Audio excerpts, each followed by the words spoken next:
திமுகவிற்கு அறிவு பரிசோதனை செய்ய வேண்டும் என தவிக நிர்வாகி ஆதவர்ஜுனா கூறியிருந்த நிலையில் முதலில் ஆதவர்ஜுனா கீழ்ப்பாக்க மனநல மருத்துவமனையில் ஆய்வு செய்து கொள்ள வேண்டும் என கடிந்துரைத்துள்ள அமைச்சர் சேகர்பாபு 2026 தேர்தலில் பவள விழா இயக்கம் பால்வாடி இயக்கத்திற்கு பாடம் புகட்டும் என தமிழக வெற்றி கழகத்தை சாடியுள்ளார்.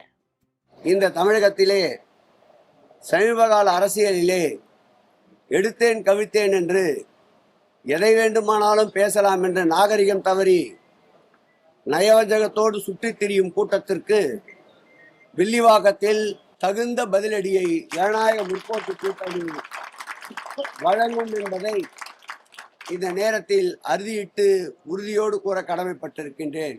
ஒரு காலத்தில் லீடர் என்று கை கட்டி கொண்டு நின்றவன் இருக்கையில் கூட அமரமாட்டேன் என்று அடம்பிடித்து முன்னால் நின்று கொண்டிருந்தவர் இன்றைக்கு எங்களது இயக்கத்திற்கு அறிவு பரிசோதனை பற்றி பேசுகிறார்.